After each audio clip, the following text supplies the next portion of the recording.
Revolução e Contra-Revolução, do professor Plínio Correia de Oliveira. Parte 1. A Revolução. Capítulo 7. A essência da Revolução. 3. A Revolução, o orgulho e a sensualidade, os valores metafísicos da Revolução. B. Sensualidade e liberalismo. A par do orgulho gerador de todo o igualitarismo, a sensualidade, no mais largo sentido do termo, é causadora do liberalismo. É nestas tristes profundezas que se encontra a junção entre esses dois princípios metafísicos da Revolução, a igualdade e a liberdade, contraditórios em tantos pontos de vista. A. A hierarquia na alma. Deus, que imprimiu um cunho hierárquico em toda a criação, visível e invisível, fê-lo também na alma humana. A inteligência deve guiar a vontade, e esta deve governar a sensibilidade. Como consequência do pecado original, existe no homem um constante atrito entre os apetites sensíveis e a vontade guiada pela razão. Vejo nos meus membros outra lei, que combate a lei da minha razão. Mas a vontade, rainha reduzida a governar súditos postos em contínuas tentativas de revolta, tem meios de vencer sempre, desde que não resista à graça de Deus. B. O igualitarismo na alma. O processo revolucionário que visa o nivelamento geral, mas tantas vezes não tem sido senão a usurpação da função retriz por quem deveria obedecer, uma vez transposto para as relações entre as potências da alma, haveria de produzir a lamentável tirania de todas as paixões desenfreadas, sobre uma vontade débil e falida e uma inteligência obnubilada. Especialmente o domínio de uma sensualidade abrasada sobre todos os sentimentos de recato e de pudor. Quando a Revolução proclama a liberdade absoluta como um princípio metafísico, falo unicamente para justificar o livre curso das piores paixões e dos erros mais funestos. C. Igualitarismo e liberalismo. A inversão de que falamos, isto é, o direito de pensar, sentir e fazer tudo quanto as paixões desenfreadas exigem, é a essência do liberalismo. Isto bem se mostra nas formas mais exacerbadas da doutrina liberal. Analisando-as, percebe-se que o liberalismo pouco se importa com a liberdade para o bem. Só lhe interessa a liberdade para o mal. Quando no poder, ele facilmente e até alegremente tolhe ao bem a liberdade, em toda a medida do possível. Mas protege, favorece, prestigia de muitas maneiras a liberdade para o mal, no que se mostra oposto à civilização católica, que dá ao bem todo o apoio e toda a liberdade, e cerceia quanto possível o mal. Ora, essa liberdade para o mal é precisamente a liberdade para o homem enquanto revolucionário em seu interior, isto é, enquanto consente na tirania das paixões sobre sua inteligência e sua vontade. E assim, o liberalismo é fruto da mesma árvore que o igualitarismo. Aliás, o orgulho enquanto gera o ódio a qualquer autoridade, induz a uma atitude nitidamente liberal, e a este título deve ele ser considerado um fator ativo do liberalismo. Quando, porém, se deu conta de que se deixarmos livres os homens, desiguais por suas aptidões e sua aplicação, a liberdade engendrará a desigualdade, a revolução, por ódio a esta, deliberou sacrificar aquela. Daí nasceu sua fase socialista. Esta fase não constitui senão uma etapa. A revolução espera, em seu termo final, realizar um estado de coisas em que a completa liberdade coexista com a plena igualdade.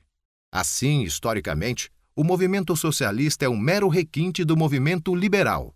O que leva um liberal autêntico a aceitar o socialismo é precisamente que, neste, se proíbem tiranicamente mil coisas boas, ou pelo menos inocentes, mas se favorece a satisfação metódica, e, por vezes, com aspectos de austeridade das piores e mais violentas paixões, como a inveja, a preguiça, a luxúria. E, de outro lado, o liberal entrevê que a ampliação da autoridade do regime socialista não passa, dentro da lógica do sistema, de meio para chegar à tão almejada anarquia final.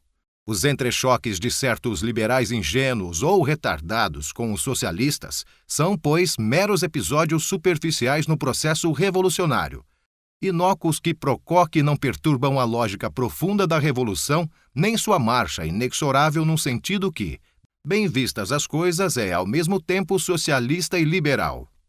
D. A geração do rock and roll. O processo revolucionário nas almas assim descrito possui nas gerações mais recentes e especialmente nos adolescentes atuais que se hipnotizam com rock and roll, um feitio de espírito que se caracteriza pela espontaneidade das reações primárias, sem o controle da inteligência nem a participação efetiva da vontade, pelo predomínio da fantasia e das vivências sobre a análise metódica da realidade. Fruto tudo, em larga medida, de uma pedagogia que reduz a quase nada o papel da lógica e da verdadeira formação da vontade. E. Igualitarismo, liberalismo e anarquismo. Conforme os itens anteriores, A a D, a efervescência das paixões desregradas se desperta de um lado o ódio a qualquer freio e qualquer lei, de outro lado provoca o ódio contra qualquer desigualdade.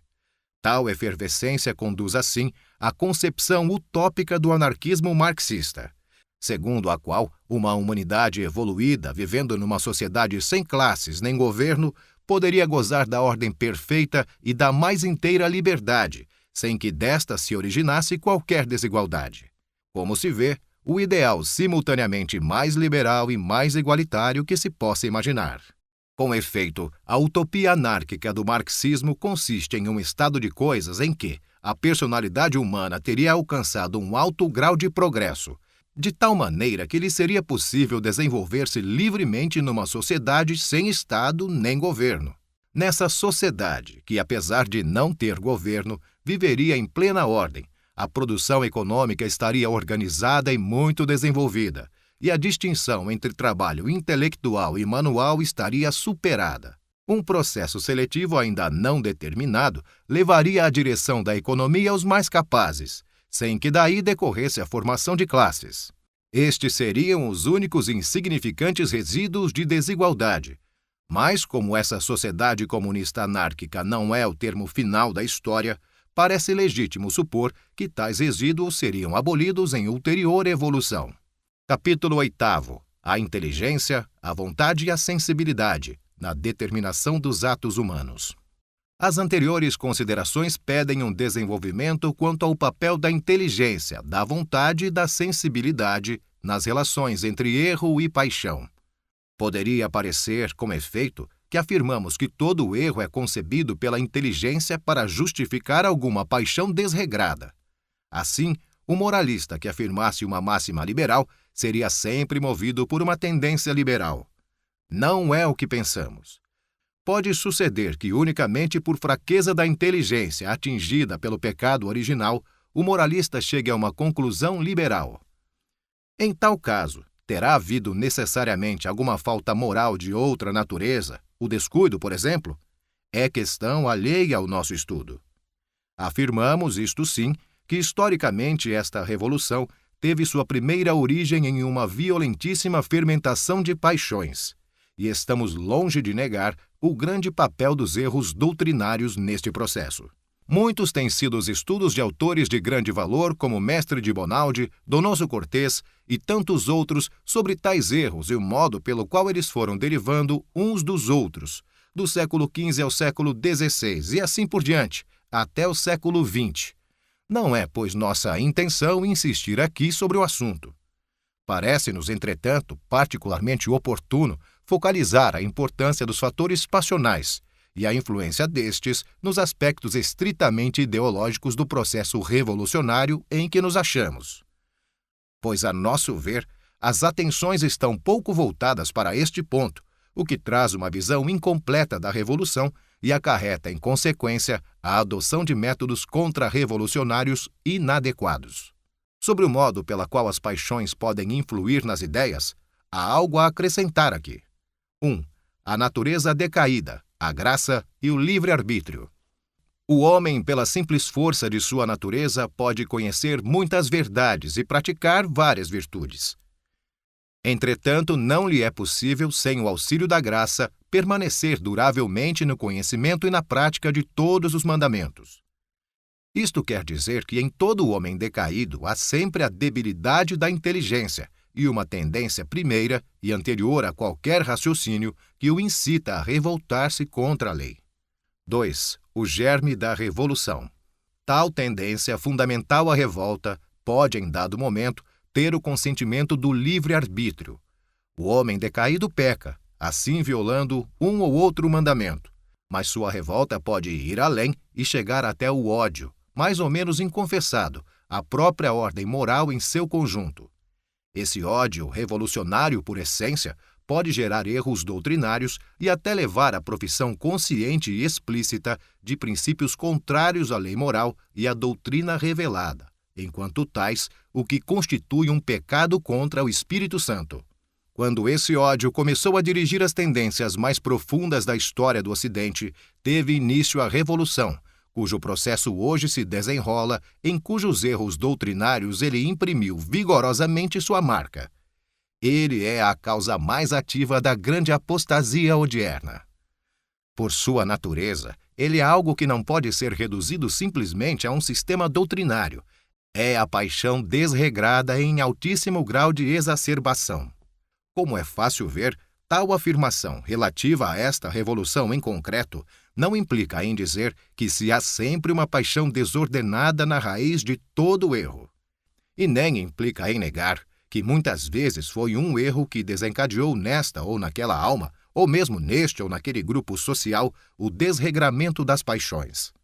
Afirmamos tão somente que o processo revolucionário, considerado em seu conjunto e também em seus principais episódios, teve por germe mais ativo e profundo o desregramento das paixões. 3. Revolução e má-fé. Poder-se-ia talvez opor a seguinte objeção: se tal é a importância das paixões no processo revolucionário, parece que a vítima deste está sempre, em alguma medida pelo menos, de má-fé. Se o protestantismo, por exemplo, é filho da Revolução, está de má-fé todo protestante? Não colide isto com a doutrina da Igreja, que admite que haja em outras religiões almas de boa-fé? É óbvio que uma pessoa de inteira boa-fé e dotada de um espírito fundamentalmente contra-revolucionário pode estar presa nas malhas dos sofismas revolucionários, sejam de índole religiosa, filosófica, política ou qualquer, por uma ignorância invencível. Em pessoas assim, não há qualquer culpa. Mutatis mutandis. Pode-se dizer o mesmo quanto às que aderem à doutrina da revolução num ou noutro ponto restrito, por um lapso involuntário da inteligência. Mas se alguém participa do espírito da revolução, movido pelas paixões desregradas inerentes a ela, a resposta tem de ser outra. Pode um revolucionário, nestas condições, estar persuadido das excelências das suas máximas subversivas. Ele não será, portanto, insincero, mas terá culpa pelo erro em que caiu. E pode também acontecer que o revolucionário professe uma doutrina da qual não esteja persuadido ou da qual tenha uma convicção incompleta. Será, neste caso, parcial ou totalmente insincero. Parece-nos que a este propósito quase não seria necessário acentuar que, quando afirmamos que as doutrinas de Marx estavam implícitas nas negações da pseudo-reforma e da Revolução Francesa, não queremos com isto dizer que os adeptos daqueles dois movimentos eram conscientemente marxistas avant la lettre e que ocultavam hipocritamente suas opiniões. O próprio da virtude cristã é a reta disposição das potências da alma e, pois, o incremento da lucidez e da inteligência iluminada pela graça e guiada pelo magistério da Igreja. Não é por outra razão que todo santo é um modelo de equilíbrio e de imparcialidade.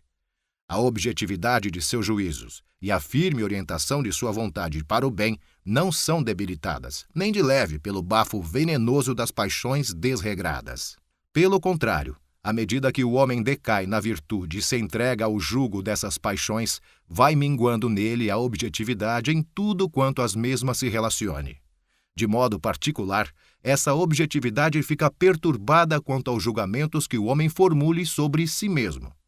Até que ponto um revolucionário de marcha lenta do século XVI ou do século XVIII, obnubilado pelo espírito da revolução, se dava conta do sentido profundo e das últimas consequências de sua doutrina, é em cada caso concreto o segredo de Deus. De qualquer forma, a hipótese de que fossem todos eles marxistas conscientes é de se excluir inteiramente. Capítulo 9. Também é filho da revolução, o semi-contra-revolucionário. Tudo quanto aqui se disse dá fundamento a uma observação de importância prática.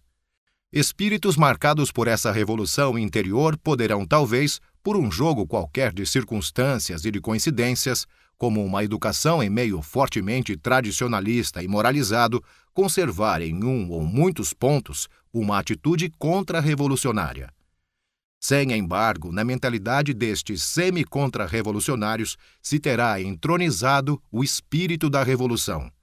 E num povo onde a maioria esteja em tal estado de alma, a revolução será incoercível enquanto este não mudar. Assim, a unidade da revolução traz como contrapartida que o contra-revolucionário autêntico só poderá ser total. Quanto aos semi-contra-revolucionários, em cuja alma começa a vacilar o ídolo da revolução, a situação é algum tanto diversa. Tratamos do assunto na parte 2, capítulo 12, 10.